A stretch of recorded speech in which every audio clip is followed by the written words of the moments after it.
तो प्रिय छात्रों, आपके डिमांड पर क्लास आपका 8वीं विषय देखिए विज्ञान। यहाँ पे पहला पेपर आपका 25 मार्च को वार्षिक परीक्षा सत्र 2022 से इसका क्लास आपका 8वीं का 100% आपका रियल क्वेश्चन पेपर लेके आ चुका हूँ। अभी मजा आएगा ना भिड़ो। अगर आप ये क्वेश्चन पेपर पढ़ते हैं तो पूरे आप 60 में से 60 नंबर करोगे, इसके हम गारंटी लेते हैं। और अभी तो रुको, क्लाइमैक्स अभी बाकी है।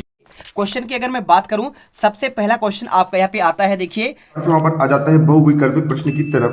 प्रश्न क्रमांक 1 से लेकर 10 तक में आपको जो है बहुविकल्पी प्रश्न दिया गया है। प्रत्येक प्रश्न जो है आपका 1 अंक यहाँ पर रहने वाला है। निर्देश आपको दिए गए विद्यार्थियों, प्रश्न को पढ़कर नीचे दिए गए प्रश्नों में से सही विकल्प चुनकर लिखिए। तो आइए पूरा हम शुरू करेंगे।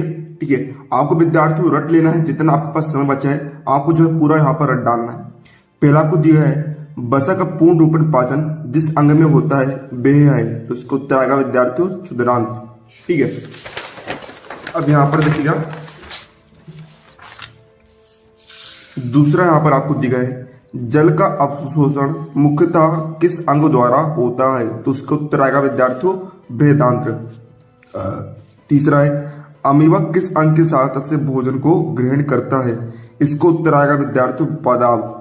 चौथा क्वेश्चन हमें दिया है अमरबेल उदाहरण है, किसका उदाहरण है विद्यार्थियों परजीवी का उदाहरण है। पांचवा क्वेश्चन हमें दिया है किसी कीट को पकड़कर अपना आहार बनाने वाले पादप का नाम है, क्या है विद्यार्थियों घटपर्णी है। श्वेत प्रकाश कितने वर्णों का मिश्रण होता है, इसका उत्तर आएगा 7। प्रश्न 7वां में दिया 7 वर्णों वाली किसी डिस्क को तेजी से घुमाने पर किस रंग की प्रतीत होगी, इसको उत्तर आएगा श्वेत। पादपों में जल का परिवहन होता है, इसका उत्तर आएगा विद्यार्थियों यहाँ पर जाइलम के द्वारा। ये देखिए विद्यार्थियों बिल्कुल यहाँ पर जो आपको रियल पेपर दिख रहा होगा, है ना, इसी टाइप में आपको जो पेपर यहाँ पर बनने वाला है। ठीक है, तो यदि आप इसका पीडीएफ डाउनलोड करना चाहते हो तो इसके लिए आपको हमारे टेलीग्राम चैनल को ज्वाइन कर लेना है, जिसका लिंक आपको इस वीडियो के डिस्क्रिप्शन बॉक्स में देखने को मिल जाएगा। ठीक है, पीडीएफ वहां पर प्रोवाइड करा दी जाएगी सुबह सुबह। मेरे दोस्तों, अगर आप भी एमपी बोर्ड वार्षिक परीक्षा 2023 कक्षा 8वीं व 7वीं के पेपर और सॉल्यूशन की पीडीएफ डाउनलोड करना चाहते हो तो आपको हमारे प्राइवेट चैनल को ज्वाइन कर लेना है, जिसमें आपको हिंदी, गणित, विज्ञान, सामाजिक विज्ञान, संस्कृत, अंग्रेजी की पीडीएफ आपको दी जाएगी। इसमें आपको काफी सारी फैसिलिटी देखने को मिल जाती है, जैसे कि 101% असली पेपर संपूर्ण हल के साथ दी जाएगा, आईएमपी स्टडी मटेरियल, ऐसे मॉडल पेपर आपको दी जाएंगे जिनकी यदि आप तैयारी करते हो तो आप परीक्षा में 80% से ऊपर स्कोर कर सकते हो। और इसमें आप एक कोर्स को खरीदने पर आपको 2 कोर्स फ्री में मिल जाते हैं। ऑफर के कारण इसकी फीस रखी गई है मात्र 49 रुपए, और यह ऑफर है केवल 20 मार्च तक, बाद में इसकी फीस कर दी जाएगी 500 रुपए।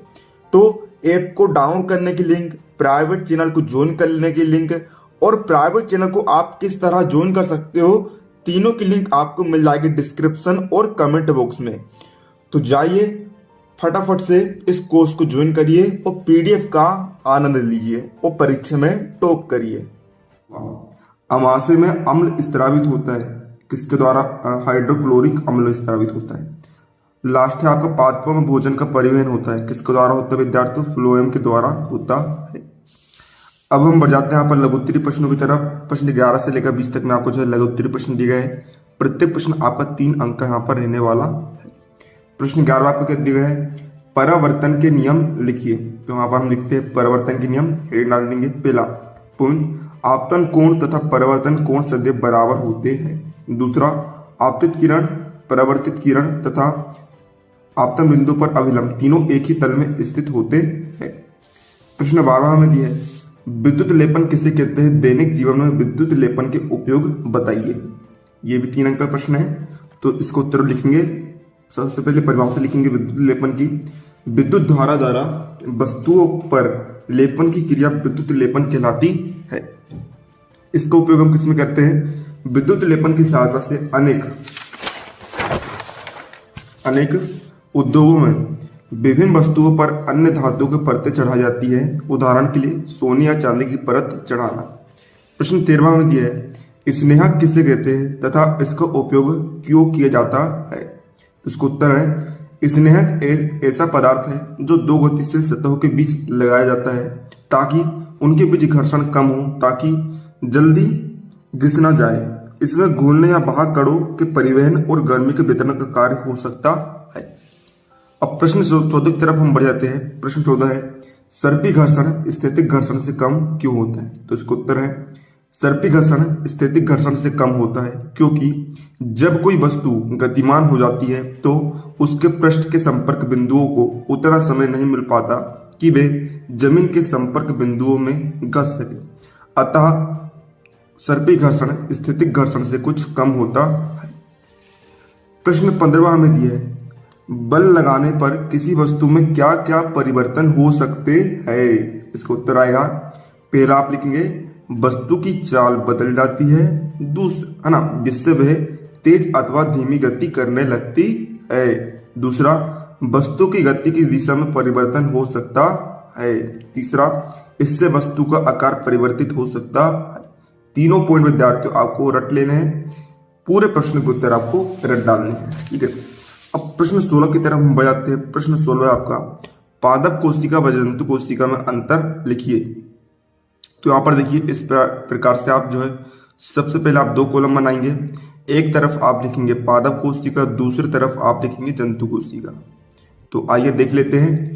पहला, पादप कोशिका, इसमें कोशिका वृत्ति पाई जाती है और जंतु कोशिका में कोशिका झिल्ली पाई जाती है।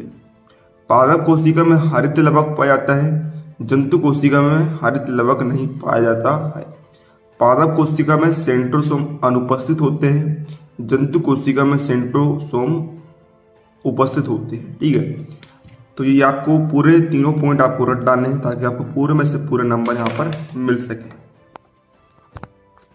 इसके बाद प्रश्न 17 में दिया है, कोशिका के मुख्य घटक कौन कौन से हैं लिखिए। तो इसका उत्तर है, कोशिका के 3 मुख्य घटक हैं। पहला, कोशिका झिल्ली, दूसरा कोशिका द्रव्य, तीसरा केंद्रक। अब यहाँ पर देखिए प्रश्न 18 आपको दिया है, अम्ल वर्षा होने का क्या कारण है लिखिए। तो ये देख लीजिए विद्यार्थी, ये पूरा सोल्यूशन हमने आपके लिए तैयार करके लाया है। तो ये विद्यार्थी इसका जो पूरा उत्तर है आप यहाँ से लेकर यहाँ तक आपको लिख देना है। ठीक है, ये आपका पूरा उत्तर यहाँ पर हो जाएगा, पूरा आपको रट डालना है। प्रश्न 19वां में दिया है, पेट्रोलियम निर्माण के प्रक्रम को समझाइए। ठीक है, तो ये रहा विद्यार्थियों इसका पूरा यहाँ पर उत्तर, जूम करके आपको दिखाऊंगा। ये सबसे पहले आप इतना लिखेंगे, पेट्रोलियम का निर्माण समुद्र में रहने वाले जीवों से हुआ। जब ये जीव मृत हुए, इनके शरीर समुद्र के पेंदे में जाकर जम गए और फिर रेत तथा मिट्टी की तटों द्वारा ढक गए। लाखों वर्षों में वायु की अनुपस्थिति, उच्च दाब से पेट्रोलियम और प्राकृतिक गैस में परिवर्तित हुए।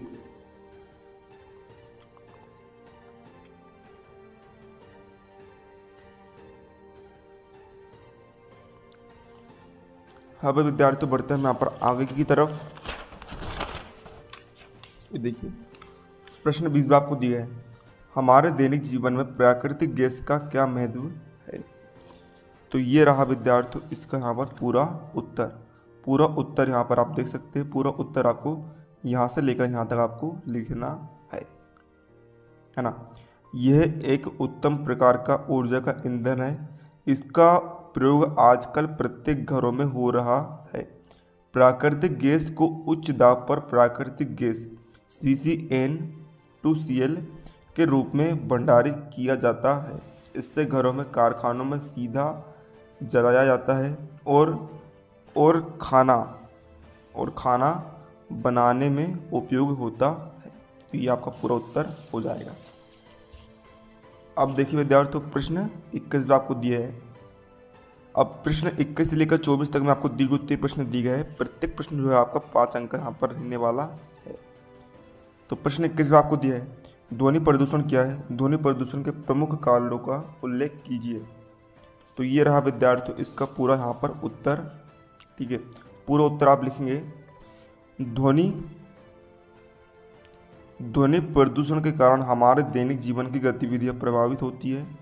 ध्वनि प्रदूषण निरंतर होने वाले तीव्र शोर जैसे मोटर गाड़ियों, हवाई जहाज, रेल इंजन की आवाज़, कारखानों व लाउड स्पीकर की ध्वनि से होता है। ध्वनि प्रदूषण से सबसे पहले हमारे सुनने में व्यवधान उत्पन्न होता है। ध्वनि प्रदूषण से कभी कभी बहरापन भी आता है। इससे हमारे शारीरिक क्रियाकलापों में व्यवधान उत्पन्न हो जाता है।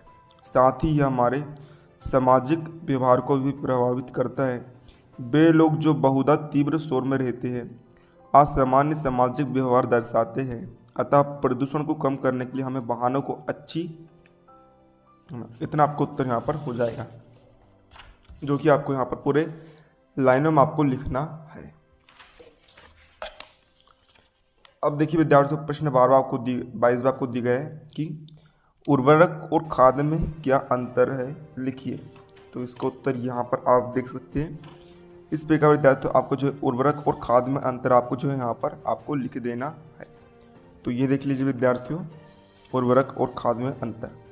2 कॉलम बनाएंगे। पहले कॉलम में लिखेंगे उर्वरक, दूसरे कॉलम में लिखेंगे खाद। पहला हम देखते हैं, उर्वरक का उत्पादन फैक्ट्रियों में होता है जबकि खाद जो है खेतों में बनाई जाती है। दूसरा, उर्वरक में पादप पोषक प्रचुरता में होता है और खाद में पादप पोषक अपेक्षाकृत कम मात्रा में होते हैं। तीसरा, इससे मिट्टी को ह्यूमस प्राप्त नहीं होती और इससे मिट्टी को प्रचुर मात्रा में ह्यूमस प्राप्त होती है।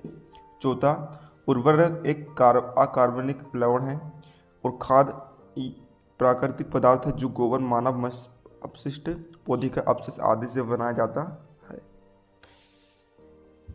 अब विद्यार्थियों लास्ट क्वेश्चन है आपका यहाँ पर, प्रश्न क्रमांक 24 आपको दी गया है। खरपतवार फसलों को किस प्रकार नुकसान पहुँचाते हैं। ठीक है, ये भी आपका 5 अंक का क्वेश्चन है, जो कि इसका उत्तर आपको यहाँ पर लिखने हैं। तो ये रहा विद्यार्थियों इसका यहाँ पर पूरा उत्तर। एक ऐसा अवांछित पौधा जो बिना किसी बोने के बावजूद खेतों तथा अन्य स्थानों पर उगकर तेजी से समीप के पौधों की वृद्धि को दबाकर उपज क्षमता को घटा देता है। इसका किस प्रकार नुकसान पहुंचाता है। तो पहला पॉइंट है, ये पौधे के पोषक तत्वों को स्वयं उपयोग कर लेते हैं। दूसरा, जल स्त्रावण की क्षमता घटा देते हैं। तीसरा, उर्वरता को प्रभावित कर देते हैं।